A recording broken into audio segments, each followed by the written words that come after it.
Pertama saya ingin mengucapkan tahniah kepada Menteri Dalam Negeri dan juga pegawai-pegawai kerajaan KDN di bawah kerajaan Madani yang telah rajin dan bertungkus lumus untuk menyelesaikan banyak masalah kerayakan yang berlaku dalam negara kita ini. Syabas dan tahniah. Saya balik kepada bil rang undang-undang meminda perlembagaan persekutuan. Saya faham niat pihak kerajaan, tapi ada beberapa perkara yang hendak kita telitikan kerana perlembagaan yang hendak kita pindah ini akan timbul beberapa masalah kalau kita tidak menandingi masalah-masalah yang akan timbul. Pertama, iaitu tentang perpindahan kepada perkara 15, di mana isteri warga asing dikehendaki mengetahui bahasa Melayu yang mencukupi. Puan Timbalan yang dipertua, kita mesti tahu tentang kenapa semasa perlembagaan kita digubah, ini tidak dimasukkan sebagai satu keperluan. Kerana kita tahu perkara 15 ini kita menekankan, mengutamakan kekeluargaan sesuatu keluarga itu. Kita hendak suami isteri dan anak-anak mereka duduk dalam satu tempat yang sama. Dan kita tahu ramai rakyat Malaysia yang pergi ke luar negara untuk melanjutkan pelajaran mereka dan ada antara mereka yang berkahwin dengan warga asing yang kalau mereka balik ke Malaysia mereka mempunyai kesusahan untuk menguasai bahasa Melayu dalam masa yang singkat.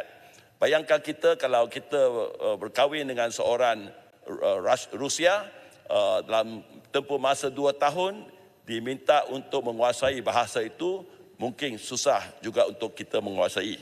Oleh yang demikian kita mesti faham kenapa keperluan ini tidak dimasukkan. Sementara keperluan untuk mengetahui tentang bahasa Melayu ini termasuk dalam perkara untuk menjadi warga negara Malaysia sebagai melalui pendaftaran dan juga melalui naturalisation.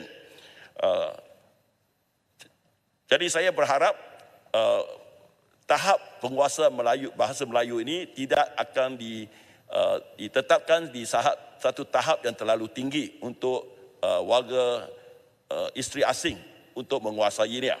Saya nak tanya pihak kerajaan, kerana saya dapati perkataan yang digunakan dalam untuk warga isteri asing ini dan juga melalui naturalisation and registration ini tak sama. Untuk for naturalisation and warga asing, isteri warga asing ini, it stated adequate knowledge of the Malay language. Tetapi untuk naturalisation, apa yang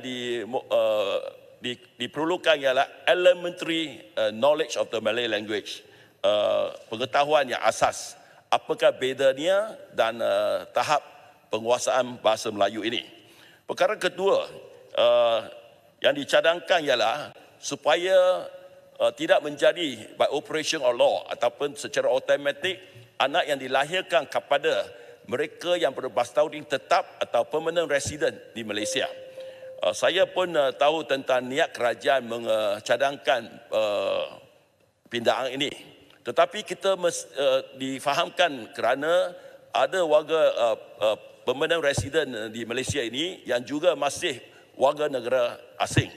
Tetapi kita tahu di Malaysia ramai, tadi diberikan contoh-contoh orang-orang India dilahirkan di estate-estate dan tidak didaftarkan dalam masa tertentu, ada yang tak ada dokumen dan berbagai keadaan lagi.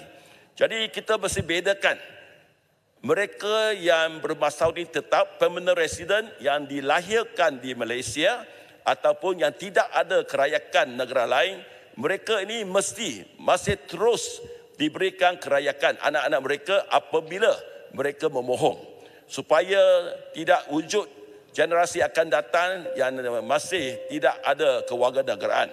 Tanpa kewarganegaraan di Malaysia, kita tahu susah untuk mendapat pekerjaan dan lain-lain kesusahan. Yang di-Pertua, jadi saya berharap kalau boleh pindaan ini tidak dibuat, tapi kalau dibuat, ia mestilah ada satu di bawah peruntangan kecil, mereka mesti senang untuk mendapat kerayakan Malaysia untuk mereka, ibu atau bapa mereka yang bukannya warga sebuah negara yang lain. Ketiga, untuk mereka yang lahir di luar negara, di mana they overlook to take the oath of allegiance. Maksudnya mereka yang dilahirkan di luar negara masa umur 18 sampai 22 mesti take oath of allegiance. Kita tahu manusia ini ramai yang tak tahu undang-undang. Jadi kalau kerayakan mereka lucuk kerana tak sempat mengambil oath of allegiance ini, mereka akan dilucukan tanpa pengetahuan mereka. Tapi dalam sesi libat urus, kerajaan telah memberi jaminan akan memberi notis kepada mereka untuk datang mengambil oath of allegiance. Tetapi masalahnya ialah di luar negara, embassy kita memang kekurangan pekerja, dan di luar negara mereka ni akan merantau ke tempat yang besar, dan juga embassy kita ini di satu tempat saja. Jadi susah untuk menghubungi anak-anak ini. Saya berharap kalau boleh automatik pelucutan ini tidak dibuat, melainkan kerajaan dapat trace anak-anak ini dan mereka enggan mengambil oath of allegiance, dan extension of time must be given dengan izin. Lastly, untuk anak yang dilahirkan di luar negara, kepada bapa yang dilahirkan di luar negara, saya mohon generasi kedua ini diberi hak yang sama bapa mereka, iaitu dalam masa 1 tahun mereka boleh mendaftar dengan embassy atau konsulat kita untuk menjadi warga negara. Kalau mereka masih minat menjadi warga negara Malaysia, kenapa tidak kita berikan hak itu? Dan tadi saya mengakhir dengan menyatakan bahawa untuk anak-anak yang dilahirkan kepada permanent resident, if we don't give the citizenship right to this group of next generation, who else do we want to give? Especially dengan izin, especially our birth rate now is not enough to replace the death rate in Malaysia. Kelahiran tidak mencukupi untuk menggantikan mereka yang meninggal dunia.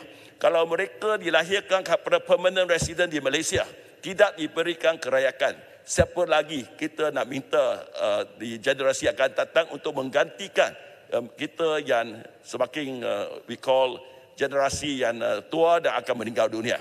Oleh yang demikian, saya harap kerajaan kalau boleh memberikan seluas-luasnya ruang untuk mereka yang tidak ada negara lain menjadi warga negara, diberi peluang untuk menjadi negara Malaysia dan menjadi warga yang produktif dan memajukan negara kita. Terima kasih Puan Yang di-Pertua. Terima kasih Yang Berhormat Bros. Saya jemput Yang Berhormat Dungu.